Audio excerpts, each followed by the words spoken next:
1번. 예, 이제 안 풀었던 거 1번 보겠습니다. 그림 강화나는 1880년대부터 최근까지 평균 해수면의 높이 변화. 요거죠. 높이가 어떻게 됐다? 증가했다. 해수면의 높이가 증가하는 경우는 두 가지입니다. 물의 양이 늘어났거나 또는 팽창했거나. 그런데 주의할 점은 바닷물 위에 떠있던 얼음은 이미 해수면 높이에 포함이 되어 있는 겁니다. 그래서 바닷물 위에 떠있는 얼음이 녹는다고 해서 해수면이 높아지지는 않습니다. 그럼 거의 대부분 이 증가의 가장 큰 이유는 대륙 위에 놓여있던 빙하가 녹다가 보면 미끄러지기도 하겠죠. 그래서 새롭게 물속에 퍽 하고 들어와도 해수면 올라가고, 녹아서 물이 돼서 물이 유입돼도 올라가고 이렇게 됩니다. 그 다음에 평균 기온 편차, 이게 뭔 뜻이냐? 여기 보시면 0 있죠, 0. 이게 뭐냐면 평균 기온 편차가 0이란 얘기는 몇십 년 동안 해오던 평균 기온이 있는데 그거보다 평균 기온이 마이너스란 얘기는 기온이 낮아졌다는 얘기고, 플러스란 얘기는 높다는 얘기죠. 근데 1880년대부터 쭉 보니까 평균 기온의 편차가 약간 오르락 내리락 하는데 전체적으로는 평균 기온보다 낮았어요. 그러다가 어쨌든 전반적으로 봤을 때는 어떻게 되고 있다? 상승하고 있네. 이렇게 되는 거죠. 오른 거 오르는 겁니다. 해수면의 높이는 대체로 상승했다. 맞죠? 그 다음에 니은이 문제인데, 극지방의 반사율은 감소했을 것이다. 얼음이 어쨌든 녹았죠. 뒤에 나오는 문제 중에 지표면의 상태에 따라서 반사율이 어떻게 되는가 나오는 게 있는데, 얼음이 반사율은 지표면에 있는 모든 물질 중에서 거의 최강이라고 보면 됩니다. 따라서 얼음이 사라진 만큼 누가 늘어난 거야? 물이 늘어난 거죠. 근데 물은 반사율이 어마어마하게 낮아요, 또. 따라서 반사율이 낮다는 건 어떤 의미죠? 흡수율이 또 상대적으로 높다는 얘기가 되죠. 그래서 극지방의 반사율 자체는, 극지방에 얼음이 제일 많은 동네인데 얼음이 녹게 되면은 반사율은 감소하겠죠. 디귿. 대기 중 이산화탄소의 농도는, 여기서 얘기하는 얘는 이제 온실기체입니다. 뭐라고요? 온실기체는 2000년이 1900년보다 더 높았을 것이다. 현재까지 인류가 밝혀낸 바에 의하면 온실효과 중에 가장 많은 영향을 끼친 게 누구기 때문에? 이산화탄소이기 때문에 2000년대 이때가 1900년대보다 훨씬 더 높죠. 그래서 답은 기억니은 디귿이다. 됐나요? 네. 그 다음에 10번으로 넘어갑니다. 10번 역시 지구온난화. 그림은 1960년을 기준으로 나타낸 전세계 빙하의 총 부피 변화량이며 표는 지표면 상태에 따른 반사율을 나타낸 것이다. 요거 밑에 거 하나 볼게요. 삼림이 뭐죠? 숲, 나무. 반사율이 3에서 10. 그러니까 최소값이 모든 반사율 통틀어서 제일 작죠? 이거는 이거예요. 최대는 물하고 비슷하잖아. 10, 10으로, 맞아? 그러니까 물질의 상태만으로 봤을 때는 비슷한데, 삼림은 광합성을 위해서라도 일부러라도 빛을 어떻게 한다? 땡기죠. 그래서 반사율이 더 떨어지는 겁니다. 사막 상태가 되는 거, 얼음이 있는 경우, 신선한 눈, 둘 다 합쳐서 빙하입니다. 알겠어요? 됐습니까? 눈도, 여러분들 그 빙하 있죠? 빙하의 본질은 눈이에요. 근데 여러분들이 대부분 눈이 잘 안 오니까 그런 경험 잘 없는데, 눈은 대부분 이렇게 쌓이면 부드럽죠? 근데 그 상태에서 응달해서 한참 지나고 안 녹은 눈 있잖아. 만져보면 어때? 뗀뗀하죠? 그게 한 1m, 2m씩 쌓여있다고 생각해보세요. 그럼 그거는 눈이야, 얼음이야? 눈의 모습을 한 얼음이라고 보시면 됩니다. 알겠습니까? 그 다음에 빙하량은 계속 어떻게 됐다? 줄어들었다. 그죠? 빙하량은 점차 감소하고 있다. 맞죠? 쉽죠? 극지방의 반사율이 점점 증가한 게 아니라 감소했을 것이다. 해수면이 상승했을 것이다. 앞에 문제하고 뭐 연관되는 문제입니다. 맞습니까? 요게 이제 지구온난화를 이용한, 뭐를 이용한? 지구온난화를 이용한, 주로 이제 빙하 반사율과 해수면 높이를 가지고 이제 내는 문제인데요. 언뜻 봐도 이 두 문제는 쉽다, 어렵다. 이게 수능 문제예요. 알았어? 수능형 문제거든. 어려워요, 이게? 이게 어렵다 그러면 20번, 이제 이건 지구온난화의 과정입니다. 근데 이걸 차근차근 찾아가면 되죠. 지구온난화가 일어나면 지구온난화에서 나가는 게 요쪽이 하나 있고 요쪽이 하나 있어요. 맞아요? 그래서 지구온도, 해수온도가 상승하면 이산화탄소의 용해도가 어디 되노? 용해도라는 노가 들어가는 정도죠. 그래서 1학기 때인가 그 얘기 한 적이 있어요. 2학기 때도 얘기한 적이 있고. 자, 고체를 물에 녹이려고 해. 됐나? 그때는 물의 온도가 높을수록 잘 녹나, 낮을수록 잘 녹나? 예, 고체는 이미 입자들이 서로 이렇게 꽉 붙어 있는 거거든. 그래서 녹는다라는 거는 이 붙어 있는 입자들이 물 분자 사이사이에 골고루 끼어 들어간다는 얘기거든요. 그러려면 얘를 뜯어내야 되잖아. 그래서 운동 속도를 높여주고 운동 에너지를 높여줘야 되니까 물의 온도가 높을수록 잘 녹는데, 기체는 이미 이렇게 움직이고 있는 새끼들을 하나하나 붙잡아가지고 배치시켜야 되잖아요. 그래서 물의 온도가 어떻다? 낮을수록 많이 녹아 들어가는 거예요. 그럼 이거지.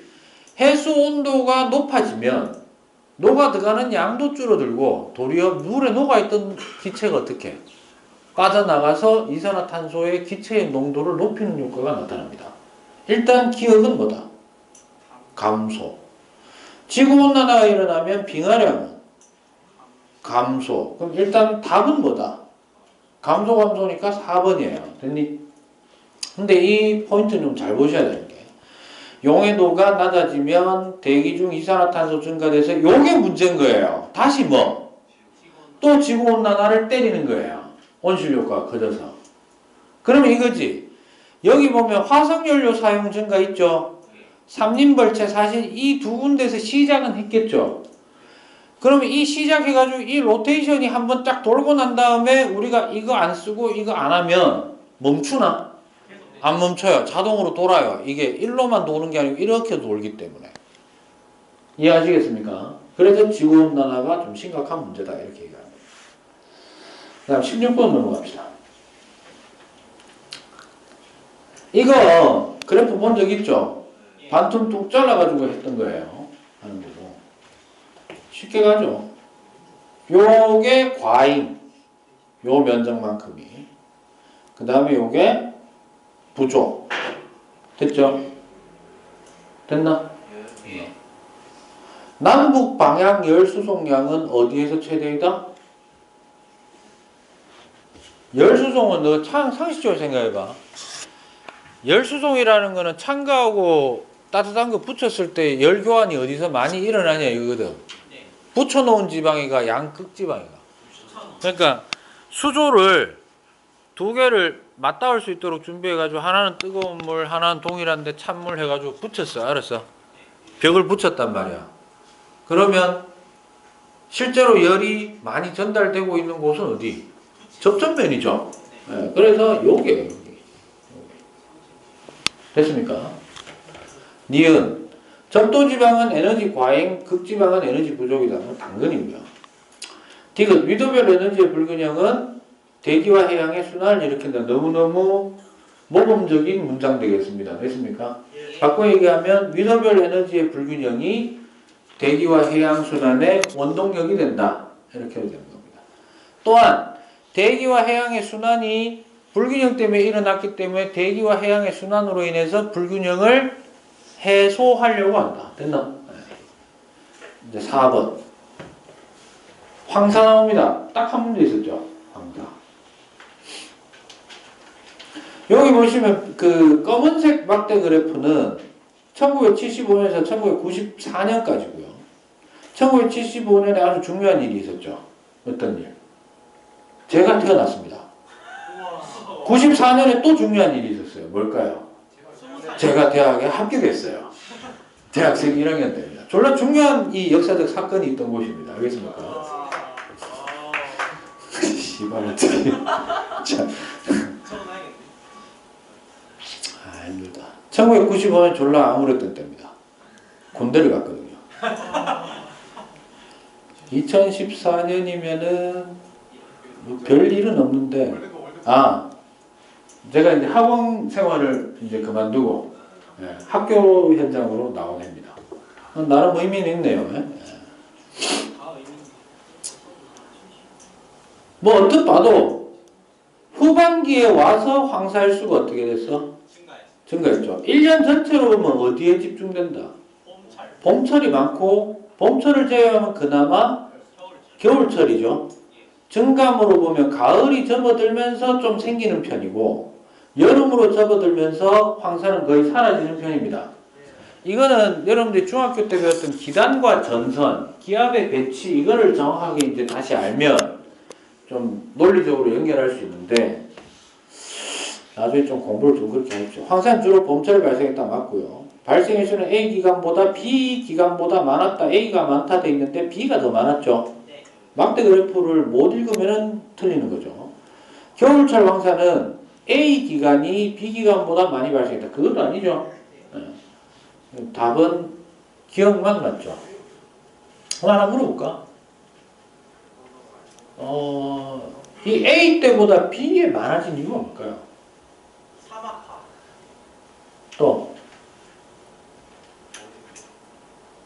우리나라 황사는요, 서울의 황사는 중국 동쪽 해안 쪽, 그러니까 우리나라 서해안 바로 넘어서 그쪽 지방이 어떤 식으로 되어 있느냐도 영향을 많이 받습니다. 그러니까 중국의 산업 발전도 한몫을 한 겁니다.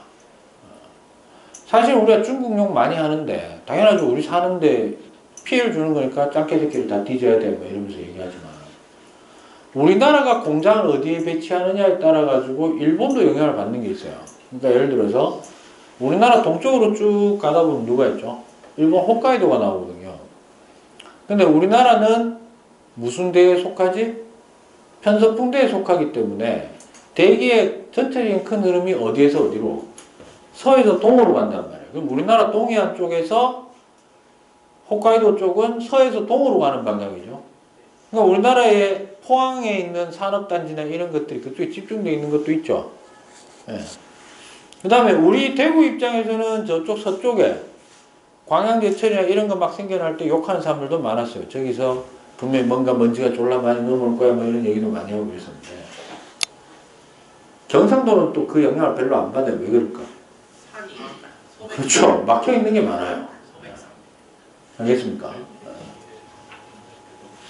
자, 이제부터는 전부 엘니뇨 라니냐입니다. 2번 문제. 그린 강화나는 서로 다른 시기에 관측된 태평양 적도 부근 해역의 수온 편차를 나타낸 것이다. 편차는 뭐? 실제로 재는 값을 평균값이라는 건 평균값입니다. 됐니? 그럼 이건 있던 값이고 원래 새로 재가 그 값을 뺐지. 한번 물어볼게. 이 값이 0이에요. 무슨 말이고? 그러면 정상이다 이 말이지. 이해하시겠습니까? 이 값이 플러스면요, 평균보다 높다 이 말이죠. 마이너스면 낮다 이 말이죠. 끝났어. 보통 이런 문제는 두 개 비교했을 때 어느 쪽이 엘니뇨고 어느 쪽이 라니냐인지 어느 쪽이 정상인지만 빨리 찾아내면 그 문제는 끝난 거예요. 여기 보시면 위에 거 이거 보면 이쪽이 뭐고 서쪽인 것처럼 보이지. 큰일 난다. 경도값의 기준을 그리니치 천문대로 하다 보니까 여기는 태평양의 동쪽입니다. 분명히 동태평양 이쪽이 페루 쪽이고 이쪽이 아시아 쪽이에요. 됐나? 그래서 애들이 대부분 이 위에 거에 현혹이 돼가지고 요 권리감 주고받겠는데 죽어버린 거예요. 알겠어요? 조심해야 됩니다. 이거 봅시다. 동쪽만 일단 볼게요. 여기 요 부분 남반구에 관측값 빼기 평균값이 어디를 왔다 갔다 하고 있노? 0 주변을 왔다 갔다 하니까 얘는 뭐라고 봐? 정상이라고 보자. 그럼 용승도 정상. 여기는 언뜻 봐도 어떻습니까? 온도가 높네. 그럼 용승이 안 일어났으니까 뜨뜻하다는 거 아니야? 이게 뭐? 엘니뇨. 물론 얘는 정상일 수도 있고 사실 뭐일 수도 있다. 라니냐일 수도 있는 거예요. 됐어요? 봅시다. 기억. 가 시기에 A 해역의 A역이면 아시아죠? 동남아시아 쪽이잖아. 여기가 정상이면 얘도 뭔데? 정상이잖아. 그럼 하나 물어볼게. 강수량 편차는 뭔 말이겠노? 편차는 항상 측정값에서 평균값을 뺍니다. 됐니? 측정값에서 관측값을 뺐더니 플러스란 얘기는 강수량이 많다는 얘기 아니야? 그러면 정상일 때 여기는 뭐고? 고온 건조. 여기는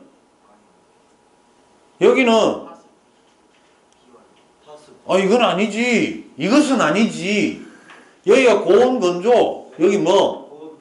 고온 다습이죠. 라니냐라 하더라도 여기가 고온 건조. 여기는 고온 다습이죠. 따라서 강수량이 플러스 값이다. 맞아, 틀려? 맞아요. 니은. 나 시기에 엘니뇨일 때 동태평양 적도 부근 해수면 높이 편차는 마이너스 값이다 돼 있는데 이거예요. 원래 정상일 때 여기 있는 물이 어디로 가노? 일로 가잖아. 남동 무역풍 때문에. 그래서 남적도 해류가 돼서 일로 가잖아. 그렇기 때문에 용승이 잘 일어나잖아. 그럼 여기 용승이 잘 안 일어났다는 얘기는 일로 잘 간다 안 간다? 그럼 잘 들어.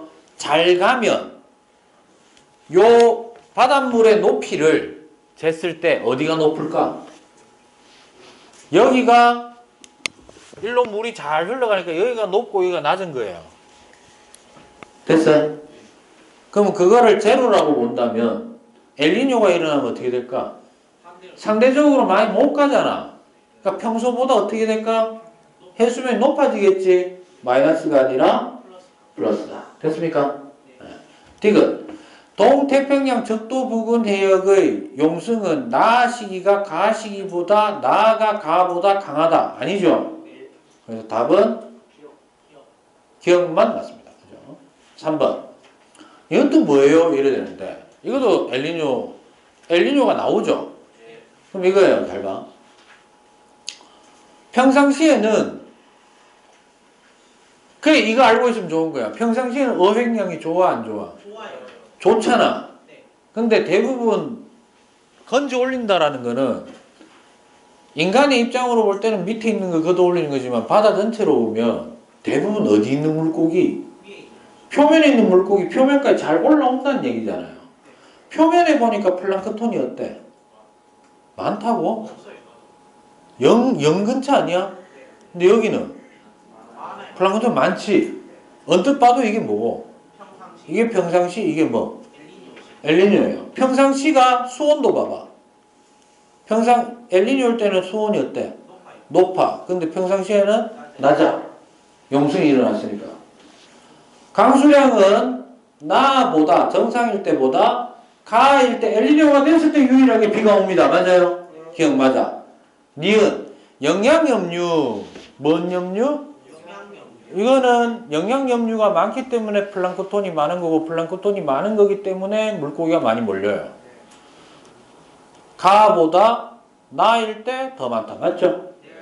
남동무역풍은 이거 정상 약할 때 가보다 나일 때 더 강하다. 맞죠? 8번. 그린 가와 나는 엘니뇨와 라니냐 시기에 관측한 대놓고 둘 중에 하나가 엘니뇨고 하나는 라니냐다 라고 했습니다. 그래서 적도 부근 해역의 연직 수온 분포. 연직은 깊이에 따른 거야. 그럼 여기 보시면 친절하게도 밑에 경위도 다 해놓고는 위에 애들 틀릴까 걱정돼가지고 뭐라고 해놨어? 동서라고 해놨죠. 하나 봅시다. 자, 보시면 수심 300m쯤 가면은 차이가 있나 없나? 300m 밑으로는 별 볼 것도 없어. 200m까지도 사실 큰 차이는 없어요. 그럼 어디 부근? 표면 부근의 동쪽을 보는 거야. 뭐를 본다고? 동쪽을 보시면 가는 한 0 부근에서 요 부근에 보면 요 온도 몇 도고? 28이죠? 여기는 하면 20, 24 이래 되죠. 여기가 온도가 낮고 표면 부근이 여기는 온도가 표면 부근 높죠. 그럼 얘가 뭐고? 엘니뇨 이게 라니냐 되겠습니다. 됐습니까? 그럼 기억 맞고 니은 동태평양의 연안 용수는 가가 나보다 강하다? 아니다. 라니냐가 훨씬 강하다. 디귿 서태평양과 동태평양의 표층 수온 차이는 가가 나보다 크다. 이건 계산해보면 돼. 그냥 여기 나와 있는 거대로. 서쪽에 여기는 얼마쯤 돼? 29도보다 높지? 30도라 하자. 여기는 8도 정도 되지? 한 1, 2도밖에 차이 안 나. 여기는 30도 되는데 여기는 20도 되잖아. 그러니까 한 10도 차이 나네요. 따라서 나가 더 크다. 됐습니까? 13번. 그림가는 2015년 1월부터 11월까지 동태평양 적도 부근 해역에서 관측한 해수면의 수온 편차. 동태평양에서 대놓고 동태평양에서만 수온을 잰 거야. 편차니까 관측값 빼기 뭘 해줬다? 평균값 해줬는데 0이 뭐를 의미하지? 평균값인데 그거보다 전부 위에 있죠. 그리고 갈수록 심하죠. 1월부터 11월까지 계속 엘니뇨가 심해졌다. 그래서 나는 가를 바탕으로 2015년 11월까지 했는 값이고 12월부터 그 다음에 2월까지 일어날 것으로 예측되는 대기 상태의 변화를 나타낸 것이다. 관측은 여기서 했어요. 그죠? 그래서 여기 전체가 습하고 따뜻하다. 엘니뇨다. 여기는 건조해진다. 이래 되는 거죠. 기억 2015년에 엘니뇨가 발생했다. 맞다. 발생하고 심해졌다. 1년 내도록. 2015년에 무역풍의 세기는 평상시보다 약했으니까 엘니뇨가 왔죠. 2016년 초에 A 지역에는 산불이 발생할 가능성이 높다. 맞죠? 14번. 동태평양 적도 해양 부근 해역의 관측수온과 평년수온. 이건 대놓고 빼기를 안 주고 관측수온 여 있어요. 평년수온 여 있어요. 이래 준 거예요. 됐니? 네. 그러면 평년수온보다 관측수온이 높은 뭐고? 엘니뇨란 얘기고요. 비슷하면 정상, 반대로 나오면 라니냐 이렇게 되는 거예요. 됐죠? A 기간 동안 요거 적은 게 이 문제는 A 시기에 동태평양에 대한 설명. 페루 쪽은 어떻습니까? A는 뭔데? 엘니뇨, 강수량 적다, 아웃. 해수면 높다. 상대적으로 정상일 때 많이 보냈기 때문에 낮았는데 많이 못 보내니까 높아졌겠지. 맞죠? 디귿 표층에서 영양염류의 양이 줄들죠. 엘니뇨 때. 19번. 그림은 동태평양 적도 부근 해역의 수온 편차를 나타낸 것이다. A와 B는 각각 엘니뇨와 라니냐 시기 중 하나이다. 찾으면 끝났죠. 수온 편차는 요렇게 되는데 이게 0일 때가 요 구간이 아마도 뭘까? 정상 구간을 얘기한 걸 거고 밑에 있는 거는 전부 뭐 B가 라니냐 위에 게 엘니뇨 되겠습니다. B와 비교했을 때 A, 그러니까 라니냐에 비해서 엘니뇨가 일어났을 때 동태평양에서 어떤 게 일어납니까? 무역풍색이 약하다, 평균 해수면 높다, 따뜻한 해수층이 두껍다, 맞다. 됐죠? 끝. 질문.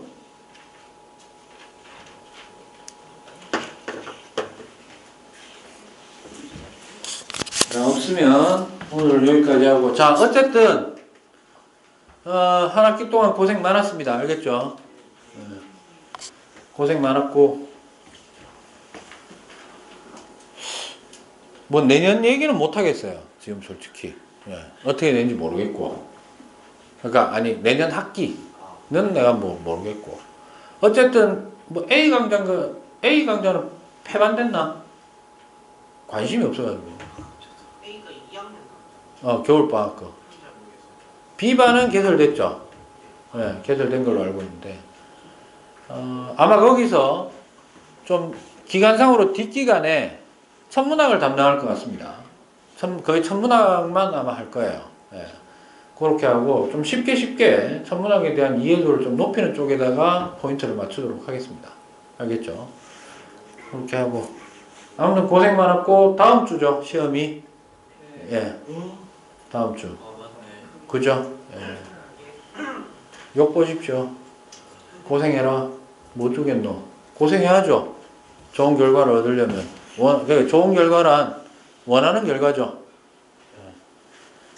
성적은 어쩔 수 없어요. 좀 전략적으로 좀 움직이고, 그 다음에 남들보다 내가 능력이 아주 뛰어나다면 비슷한 시간을 투자해야 되지만, 자기가 능력이 그렇게 뛰어나다고 생각이 안 들면 시간 양치기로 해야 되는 게 맞습니다. 그리고 이 나라는 어쩔 수 없어. 대부분의 문항들이 벼락치기 있죠. 했을 때 뭐 결과가 별로 안 좋잖아요. 근데 벼락치기는 잘하든 못하든 벼락치기는 해야 됩니다. 뭔 말이고? 시험 날짜 다가오면 다가올수록 스트레스 지수를 어쩔 수 없이 높인다고 생각하시고, 이빨 깎깨 물고 해야지 뭐야 하는 거예요. 성적을 올리고 싶다면 말입니다. 알겠습니까?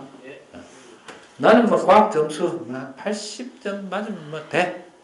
라고 할 것 같으면 뭐 설렁설렁 하십시오. 알겠습니까? 마치겠습니다.